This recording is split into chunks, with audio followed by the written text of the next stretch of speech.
सभी सम्मानित साथियों को मेरा क्रांतिकारी जय भीम, जय भारत, जय मंडल, जय जोहार, जय जवान, जय किसान, जय विज्ञान, जय लोकतंत्र, जय संविधान। प्यारे साथियों, जैसा कि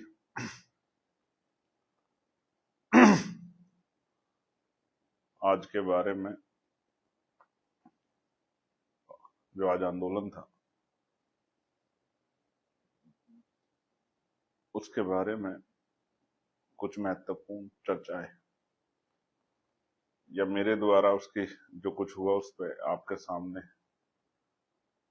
बात रखनी है, क्योंकि आप जानते हैं मीडिया चैनल्स पे जो जवाब आते हैं, वो जो सवाल पूछते हैं वही आते हैं। भूमिका और तमाम क्या क्या हुआ और किस तरह की परिस्थिति है, ये सब आपके सामने रखना जरूरी है। उसका कारण ये है कि मैं देखता हूं देश भर के साथी जब कहीं भी कोई आंदोलन होता है तो वो टकटकी लगा के देखते रहते हैं कि भाई क्या हो रहा है, और मेरे द्वारा ही सही बात आप तक जाए, इसलिए मैं अक्सर लाइव के माध्यम से अपनी बात को रख देता हूं, क्योंकि एक ऐसा प्लेटफॉर्म है कि यहाँ जो सच्ची बात है वो जाती है, इसमें ना कट होता है ना कुछ और होता है, जहां पूरी बात जाती है। इसलिए ये बड़ा महत्वपूर्ण होता है कि इसके जरिए मैं आपसे अपने मन की बात और जो पूरी बात है वो कह लेता हूं। तो मैं बहुजन समाज में जन्मे सभी संतों, गुरुओं और महान पुरुषों को नमन करता हूं, उन तमाम वीरांगनाओं को भी जिन्होंने देश के लिए, हकवंचित बहुजन समाज के लिए, और देश में रहने वाली महिलाओं के लिए बहुत सारे अपने जीवन में संघर्ष है के बहुत सारे इस तरह के अवसर पैदा किए जिनसे आज देश की बेटियां, देश की महिलाएं सम्मानित होकर अपने जीवन को जी रही। प्यारे साथियों, आज हम लोग मेरठ थे। मेरठ क्यों थे आप जानते हैं, क्या हुआ मेरठ में? अब ये घर घर तक, बच्चे बच्चे तक पहुंच गया है किस तरह से कुछ अधिकारियों की जातीय मानसिकता कहिए या फिर ये मानिए कि किसी दबाव में किसी को खुश करने के लिए उनके द्वारा इस तरह का कृत्य किया गया, जिसकी देश भर में, इवन दुनिया में भी जो पढ़े लिखे देश के संविधान को मानने वाले लोग रहते हैं, उन्होंने भी घोर निंदा की। हाँ, जातीय आधार पर कुछ समर्थन उनको मिला है, और ये समर्थन भी खोखला है, क्योंकि ये यहां भी होता है और ये जातीय आधार पे बिहार में भी होता है। जब बिहार में एक व्यक्ति जो नौजवान था और वो बंदूक हाथ में लेके, वेपन हाथ में लेके और गोली भी चलाता है, और फिर अंत समय पे उसको छोड़ भी देता है, लेकिन पुलिस को एनकाउंटर कर देती है, तो कहा जाता है कि भाई वो व्यक्ति ने तो सरेंडर कर दिया था। लेकिन यहाँ तो पुलिस ने जिस तरह का व्यवहार किया, सरेंडर जैसी कोई बात ही नहीं थी। उस समय एक आंदोलन था, लोकतांत्रिक आंदोलन। ये जरूर है कि वो आपको पसंद आए ना पसंद आए, इससे कोई बहुत फर्क नहीं पड़ता, क्योंकि वो अपने संवैधानिक अधिकारों का प्रयोग कर रहे हैं। लेकिन उनके साथ जिस तरह, क्योंकि हर व्यक्ति समान रखता है, ये जो वीडियो हैं सोशल मीडिया पे, यूट्यूब चैनल्स पे, टीवी पे, ये लंबे समय तक याद रहती है। जिस व्यक्ति के साथ आपने ऐसा किया, जिन जिन व्यक्तियों के साथ आपने ऐसा किया, तो उनके परिवार उसको देखते रहेंगे, उनके बच्चे भी आएंगे, आने वाले कल में बच्चे बड़े भी, वो भी देखेंगे कि उनके माता पिता के साथ या उनके पिता भाई के साथ, चाचा ताऊ के साथ किस तरह का सलूक हुआ। तो अब ये डिजिटल समय है, ये चीजें जाने वाली नहीं है कहीं भी। हर व्यक्ति को ये सोचना चाहिए। मैं भी नहीं चाहता कोई अधिकारी हाथ जोड़े, इस तरह का वो करे, लेकिन हर व्यक्ति को सोचना चाहिए कि ये चीजें बहुत दूर तक जाती हैं। किसी के मन को ठेस पहुंचाना, किसी को अपमानित करना, ये किसी भी कीमत पे अच्छा नहीं। और आज आप कर रहे हैं, कल दूसरा करेगा, कल हो सकता है आपको नहीं, आपके परिवार किसी व्यक्ति को इस अपमान का सामना करना पड़े। तो आप जैसा करते हैं, हम जो डॉक्टर बाबा साहब अम्बेडकर, फूले साहू जी को मानने वाले लोग हैं, अर्जक संघ के लोग हैं, बहुजन समाज के लोग हैं, बहुजन विचारधारा को मानने वाले लोग हैं, हम ये अपने आप में मन से स्वीकार करते हैं कि भाई जो जैसा आप करोगे वैसा सूद समेत आपको इसी जीवन में मिलेगा। उसके लिए आपको दूसरे जन्म की, पुनर्जन्म की आवश्यकता नहीं, ना ही स्वर्ग नरक की आवश्यकता है। वो यही आपके जीवन में कर्म के आधार पर आपको जरूर मिलेगा। ये बात हम लोग मानते हैं, स्वीकार करते हैं। तो प्यारे साथियों, आज हुआ ये कि हम लोग निकले थे जाने के लिए मेरठ, और मुजफ्फरनगर में हमारे जो साथ जाने वाले लोग थे उनको रोका गया। एक इंस्पेक्टर थे जिन्होंने बदतमीजी की कार्यकर्ता के साथ, गाली दी और अपमानजनक शब्द कहे। जब मुझे पता लगा तो मैं उनके बीच में गया और मैंने उनसे पूछा। हालांकि उनको बाद में एहसास हुआ कि भाई ये आजाद समाज पार्टी काशीराम भीम आर्मी के कार्यकर्ता हैं और इनका नेता और उनके कार्यकर्ता एक दूसरे से इतने कनेक्ट है, अगर आप कार्यकर्ता का अपमान करोगे जाति धर्म के आधार पे तो इसका दर्द नेता को भी होगा और वो नेता आके आपसे जवाब मांगेगा। ये बात का एहसास उनको हुआ। हालांकि मेरी कोई इस तरह का मेरा वो नहीं है मन में कि भाई मैं किसी को अपमानित करूं, लेकिन तर्क वितर्क तो होंगे ही जब इस तरह की स्थिति बनेगी। कार्यकर्ताओं के सम्मान की रक्षा करना नेता का धर्म है। फिर हम वहां से गए तो मेरठ में टोल था, टोल पे उन्होंने जो है बैरिकेडिंग की हुई थी और हमारी बात हुई, और सभी कार्यकर्ताओं ने जो है, जो बहुत बड़ी संख्या में आज जुटे थे, बहुत अच्छा एक जो है संगठनात्मक शक्ति देखने को मिली। मैं धन्यवाद करूंगा, साधुवाद करूंगा एक एक साथी का, जो जहां से भी आंदोलन को शक्ति देने के लिए पहुंचा, उन सबका धन्यवाद करूंगा। उनका तो इस प्रत्यक्ष योगदान था, लेकिन अप्रत्यक्ष रूप से जिनको डिटेन किया गया, जिनको अपने घरों में जो है कैद कर दिया गया, उनका भी बहुत योगदान था। वो चाहे मेरठ के साथी हो या प्रदेश में कहीं के भी हों, जो आने की इच्छा रख रहा था और उनको पुलिस एडमिनिस्ट्रेशन को पता लगा, उन्होंने उनको डिटेन कर लिया। आपका भी योगदान है, मैं आपकी भी सराहना करता हूँ।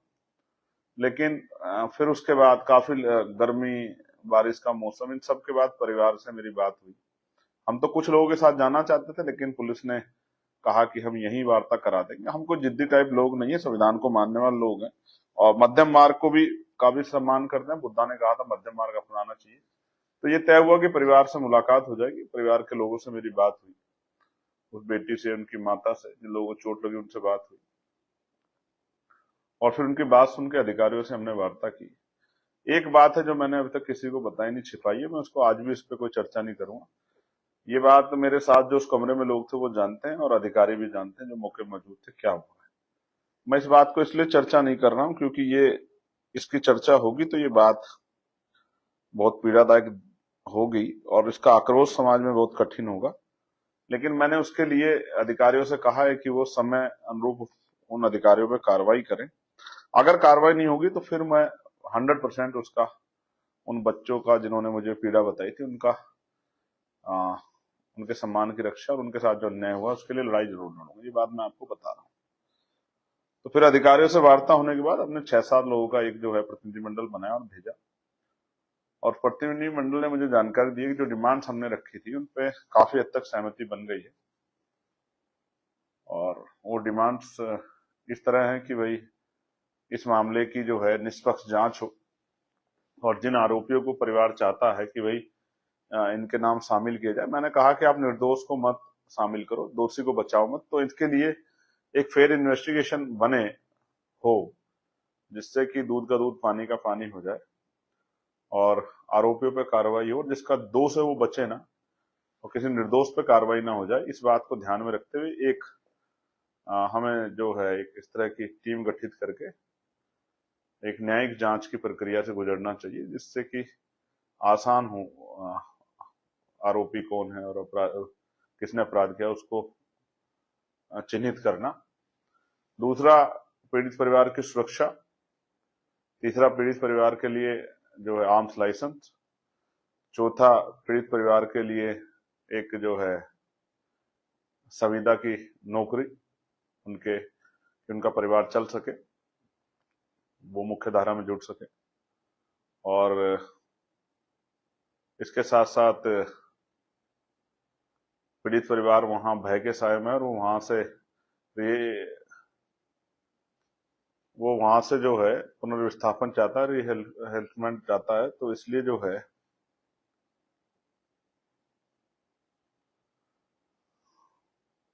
प्यारे साथियों मेरी आवाज आ रही होगी, तो वो परिवार चाहता है कि वहां जो है वो भय के साए में, वो वहां रहना नहीं चाहता है और वो किराए के मकान में रहते हैं।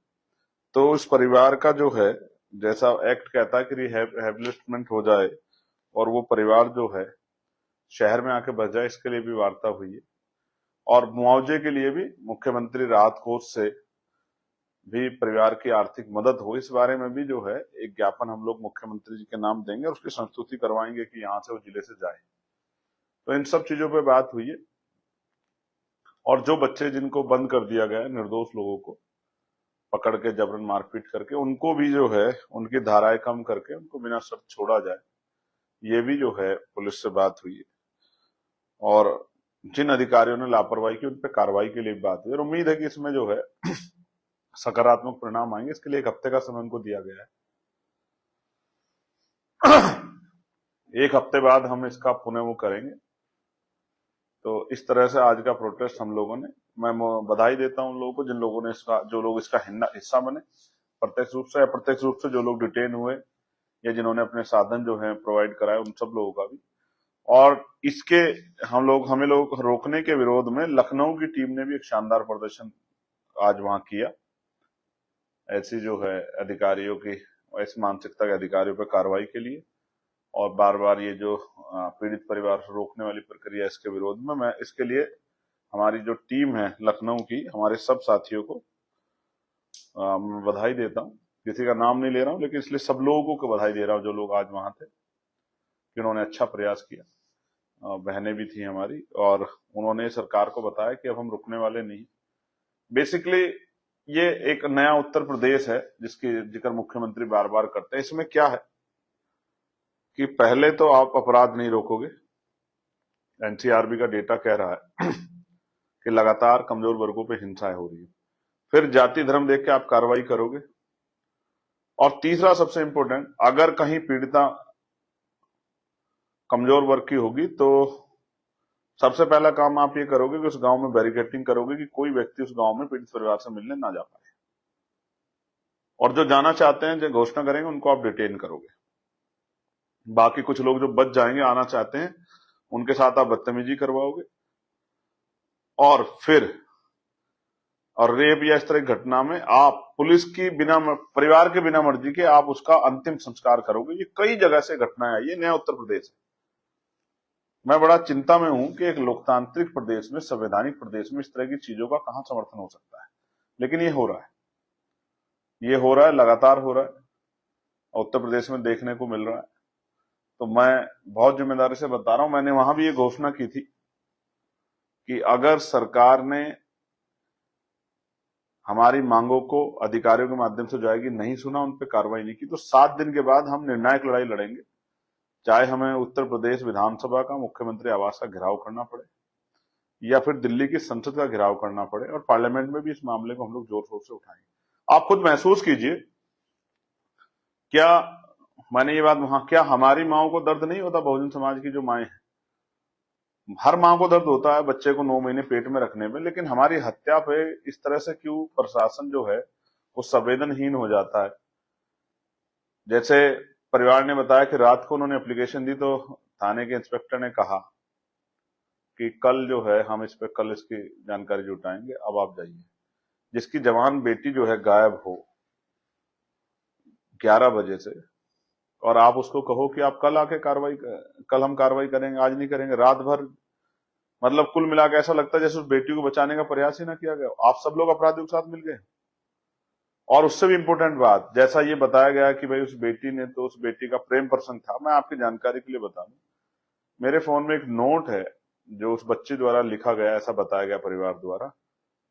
वो नोट 11 तारीख का, उस 11 तारीख के नोट में जो उसने लिखा है रेड पेन से, उसमें उसने लास्ट लाइन लिखी है, सेव मी सेव ऑल। और बार बार प्रार्थना की है कि अगर मुझे कुछ हो गया तो मेरे परिवार का क्या होगा? मेरे पिताजी, मेरी माँ, मेरे भाई बहन मुझसे बड़ा प्रेम करते हैं। वो, इसका मतलब पहले से उसके मन में बात थी, वो भय के साए में थी कि भाई मुझे मार दिया जाएगा, मेरी हत्या की जाएगी। ये प्रेम नहीं हो सकता है, ये तो एक जिद है,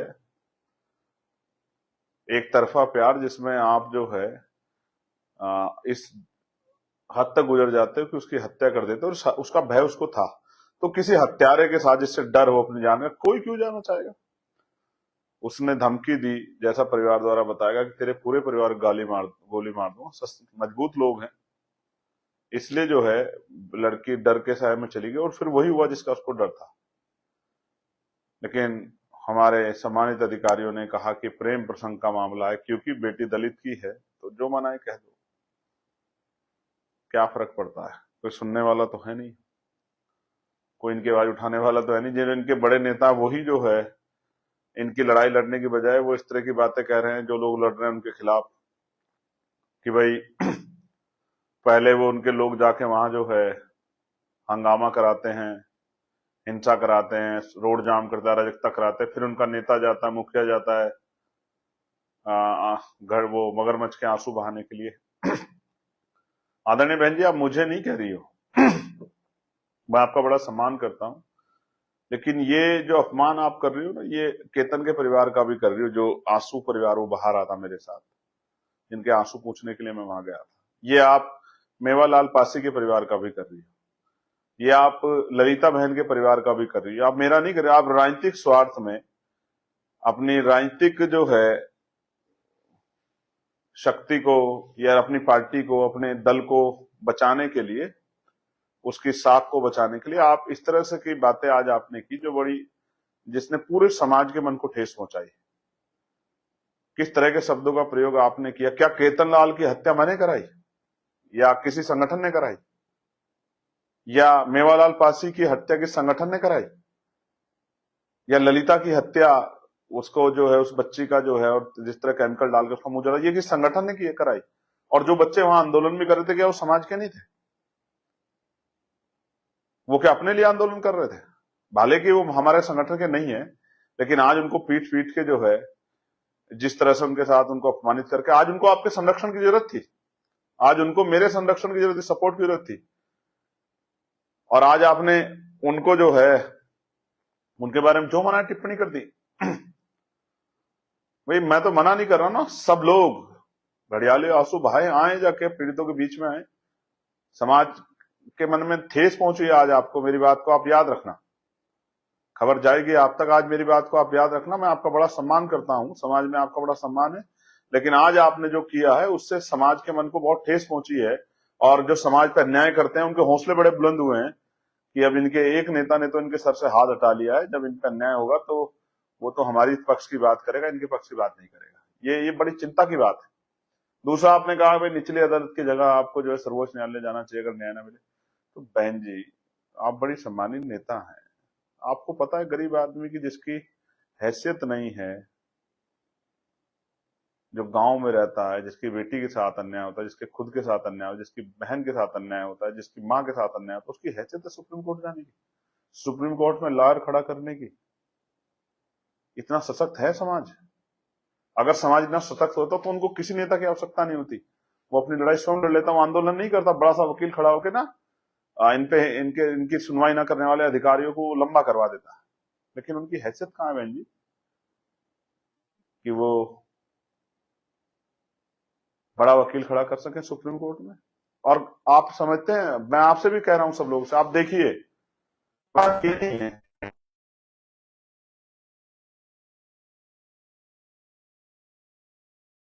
कि जो प्रेशर डेवलप होता है उसकी वजह से मजबूर होते हैं अधिकारी काम करने। आज की सरकार में बैठे अधिकारी काम कर रहे हैं क्या? मैं मानता हूं न्यायपालिका से मिलेगा, कोर्ट सजा देगा, लेकिन एफआईआर तो दर्ज हो जाए, गिरफ्तारी तो हो जाए। आज तो सरकार के इशारे पे पुलिस गिरफ्तारी नहीं कर रही, आरोपी को जेल नहीं भेज रही है, आरोपी बाहर घूम रहा है, पीड़ित पे दबाव बना रहा है, डरा रहा है, गवाहों को डरा रहा है। आज सुरक्षित नहीं है लोग, क्योंकि संवैधानिक संस्थाएं जो हैं, जो हमारी सरकारी संस्थाएं, वो निष्पक्ष नहीं रही है, उनके ऊपर दबाव है। वो उनकी जो कार्रवाई है वो निष्पक्ष नहीं है। वो जो कहीं एक घटना पे उन्हें बुलडोजर चला देते हैं, दूसरी घटना पे उन्हें पे कुछ भी नहीं करते हैं। कहीं अपराधी को गोली मार देते हैं, वहीं दूसरी तरफ कुछ नहीं करते हैं। वहीं जो है वो किसी को सरकारी नौकरी देते हैं, किसी को कुछ भी नहीं देते। हाथरस के परिवार से जो वादा किया, कपसाड़ के परिवार से कुछ भी नहीं दिया। वहीं एक तरफ जो है वो क्लास 1 की नौकरी देते हैं किसी को। वो उनकी कार्रवाई, सरकारी कार्रवाई निष्पक्ष नहीं है, इसलिए हम लोग जो है मजबूरी में ना चाहते हुए जाके, और आदरणीय हमारी सामान्य नेताजी, मैं आपको बताना चाहता हूं कि समाज, कोई परिवार किसी के भड़काए से सड़कों पर नहीं आता। और भीम आर्मी आजाद समाज पार्टी का ट्रैक रिकॉर्ड है कि भीम आर्मी आजाद समाज पार्टी के लोग कभी परिवार को बीच में नहीं लेके आते, अपने आप करते हैं आंदोलन जब भी करते हैं। ये मुसीबत समाज की के साथ जब अन्याय होते हैं, अपने कंधों पे लेके इस लड़ाई को लड़ते हैं, ना कि समाज से कहते हैं पीड़ित परिवार से कि आप आओ अपने रिश्तेदारों को लेके आओ, अपने संगठन, अपने कैडर को बुला के, और जो जुल्म जातीय अत्याचार होता है उसके जरिए जो है अपने संगठन के जरिए उनको न्याय दिलाने का प्रयास करते हैं। और पीड़ित परिवार किसी की बातों पर भड़कने वाला नहीं है। जिस तरह की शब्दों का प्रयोग आज आपने किया, सच में जो है, आप मेरे बारे में कुछ कहती, मुझे बुरा भला कह देती तो कोई फर्क नहीं पड़ता, लेकिन आज आपने समाज के लिए संघर्ष करने वाले करोड़ों भीम आर्मी के नौजवानों को, जो देश भर में समाज के लिए लड़ रहे हैं, उनके संघर्ष को आपने जो है अपमानित करने का काम किया। और समाज के जो पीड़ित लोग हैं उनको भी जो है कि वो बेवकूफ हैं, भड़क जाते हैं, किसी की बातों में आ जाते हैं, लालची, इस तरह के शब्द जो आपने यूज किए, आज आपने जो है पूरे समाज का अपमान किया। ये आपको शोभा नहीं देता। ये बड़ा चिंता का प्रश्न बन गया। और इससे आपको नहीं लगता उन मनुवादियों के, उन आताताइयों के, उनके दबंगों के कितने हौसले बुलंद हुए होंगे कि अब अगर हम किसी की बहन बेटी का अत्याचार या रेप हत्या करेंगे तो कोई जो है सवाल नहीं उठाएगा, और कोई सवाल उठाएगा तो हमारे फेवर में तो बहन जी खड़ी है, वो कह देंगे कि ये तो जो है राजनीतिक रोटियां सेकने के लिए, या मगरमच्छ के आंसू बहाने के लिए, या छोटी सी जो है राजनीतिक जो है संकीर्ण मानसिकता के कारण ये लोग आ गए। तो जो सरकार हम पे आरोप लगाती है, सरकार समाज के लिए संघर्ष करने वालों पर आरोप लगाती है, आज तो आपने उसको मोहर लगाई है ना। ये क्यों किया आपने? ये गलत है। मैं इसका पुरजोर विरोध करता हूं। बड़े सम्मान के साथ मैं कहना चाहता हूं आपको कि आज आपने इस कमजोर हकवंचित समाज की पीठ में छुरा घोंपने का काम किया है। और मैं बधाई देता हूं भीम आर्मी आजाद समाज पार्टी को, उन कार्यकर्ताओं को जिन्होंने इतने मजबूत तरीके से लड़ाई लड़ने का काम किया। और ये लड़ाई तो बहन जी हमने आप ही से सीखी है। समाज के लिए आपने संघर्ष किया। काशीराम साहब ने संघर्ष किया। काशीराम साहब कहते थे सत्ता सब कुछ होती है, सत्ता के बिना कुछ नहीं होता। और कहते सत्ता जिनके पास नहीं होती, जिस समाज शासक नहीं होता, उनकी बहन बेटियों पर अत्याचार होता है, जुल्म जाती होती है, अन्याय होता है, उनको रोटी कपड़ा मकान सब चीजों के लिए संघर्ष करना पड़ता है। मगर बहन जी, काशीराम साहब ये कहते थे कि सत्ता संघर्ष से मिलती है। सत्ता कोई थाली की प्लेट नहीं जो सजा के देगा कोई आपको, ये आपको छीननी पड़ेगी। और जो आज कुर्सी बैठा हुआ इतनी आसान नहीं देगा, उसके लिए आपको संघर्ष करना पड़ेगा, उसकी गलत नीतियों को उजागर करना पड़ेगा, समाज के बीच में जाकर भाईचारा पैदा करना पड़ेगा, समाज को संगठित करना पड़ेगा, उनको वोट की वैल्यू समझानी पड़ेगी, और संगठित वोट को चुनाव वाले दिन जो है वो उसको उस तक ईवीएम तक ले जाना पड़ेगा, या बैलेट बॉक्स तक ले जाना पड़ेगा, और ईवीएम की मशीनों बटन दबा के और फिर उसका संरक्षण का काउंटिंग करेगा, तब राजकाज बनेगा। तो आज राजनीतिक स्वार्थ में जो कुछ किया गया वो खतरनाक था, समाज का मनोबल तोड़ने वाला था। लेकिन मैं देश भर के लोगों को कहूंगा कि वो अपना मनोबल ना तोड़े, हम लोग उनके साथ खड़े हैं, कंधे से कंधा मिला के साथ खड़े हैं, और हर कीमत पे जो है इस लड़ाई को लड़ेंगे। और कल मैं दतिया जाऊंगा, हमारे प्रत्याशी हैं भाई दामोदर यादव जी, दतिया से चुनाव लड़ रहे हैं, उनके समर्थन में एक रैली है। कल मैं 11 बजे दतिया पहुंचूंगा और मजबूती से जो है उनके समर्थन की रैली करेंगे हम लोग। और फिर अगर 7 दिन बाद जो है हमें न्याय नहीं मिला हमारे पीड़ित परिवार को, तो चाहे हमें, क्योंकि हम रोज रोज अपनी बहनों की, माओ की, भाइयों की, बुजुर्गों की लाशें नहीं उठाना चाहते पूरे उत्तर प्रदेश में।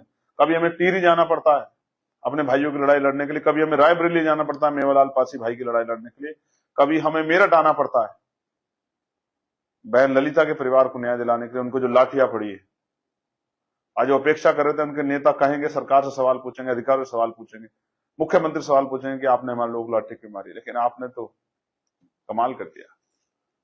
इसलिए हम रोज अन्याय नहीं सहना चाहते, इसलिए इसके लिए मजबूत जो है मुकाबला करने के लिए हम लोग तैयार है। क्योंकि मैं जानता हूं अगर सरकार चाहे मुख्यमंत्री आदेश कर दे डीजीपी और चीफ सेक्रेटरी को कि अगर किसी भी जिले में अपने जो है एडीजीपी जो हैं, ADG, IG, DIG, SP, additional SP, CO को और अपने थानेदार को, जो चौकी इंचार्ज, उनको कह दें कि अगर किसी के यहाँ भी कोई कमजोर वर्गों पे घटना हुई तो उसका खामियाजा जो है उसी अधिकारी के खिलाफ मुकदमा दर्ज, कार्रवाई करके भुगतना पड़ेगा, उस पर मुकदमा दर्ज होगा, वो जेल जाएगा। तो मैं गारंटी देता हूं कहीं क्राइम नहीं होगा, क्योंकि पुलिस से इतना डरते हैं लोग।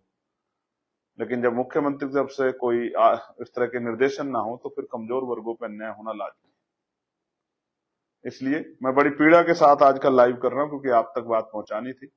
आपने मुझे सुना, धन्यवाद। लेकिन मैं आपसे आग्रह करूंगा कि अपना हौसला मत तोड़ना, बिल्कुल हौसला मत तोड़ना, हिम्मत से काम लेना, लड़ना है, संघर्ष करना है और समाज को उसके न्याय, हक, अधिकार दिलाना है, जिससे कि ये जो जुल्म, जातीय अत्याचार हम लोग कर सह रहे हैं ये खत्म। और हमने तो बाबा साहब से संघर्ष सीखा। बाबा साहब ने भी आंदोलन किया, महार सत्याग्रह किया, काला राम मंदिर आंदोलन किया। कौन से ऐसे महापुरुषों, काशीराम साहब ने संघर्ष किया सड़कों का, बोट क्लब पे धरना प्रदर्शन किया। आप तो उनको भी गलत कह रहे हो। शराबबंदी खिलाफ जो है बदायूं में जो है आंदोलन किया, जेल भी गए। जब आप सत्ता खिलाफ लड़ोगे तो मुकदमे भी होंगे, जेल भी जाना पड़ेगा। तो जो लड़ नहीं रहे हैं, कहा गया ना कि अगर आप लड़ नहीं सकते तो बोलो, बोल नहीं सकते लिखो, लिख नहीं सकते तो जो लोग लड़ रहे हैं उनका साथ दो। और मैं आपसे भी आग्रह करूं, अपने कार्यकर्ताओं को भी कुछ काम दो कि वो हमारी टांग खींचने के बजाय आपकी पार्टी को आगे बढ़ाने के लिए कुछ काम करे। हमारी सिर्फ हमारे ऊपर सवाल ना खड़ा करे, हमसे सवाल ना पूछे।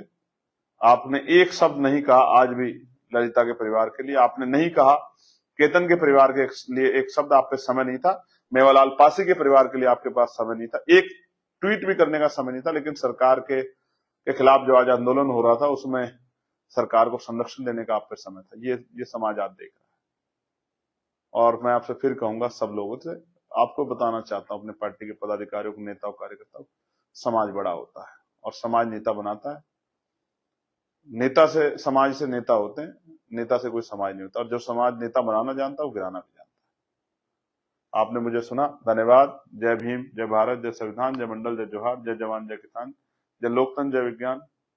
और जो लोग, जिन लोगों ने आज साथ दिया, सब प्रत्येक रूप से खड़े होकर आए, एक एक पैसा जुटा के, उन लोगों को भी जो गाड़ियां गिनते रहते हैं उनके लिए भी जवाब है, गिन लेना जाके गाड़ी। आज भी 250-300 गाड़ियां लोग लेके आए थे। और तो उन सब लोगों को जो है धन्यवाद, जिन्होंने अपनी मेहनत कमाई का पैसा खर्च करके इस आंदोलन को सफल बनाया। और मीडिया के साथियों का भी धन्यवाद। जय भीम।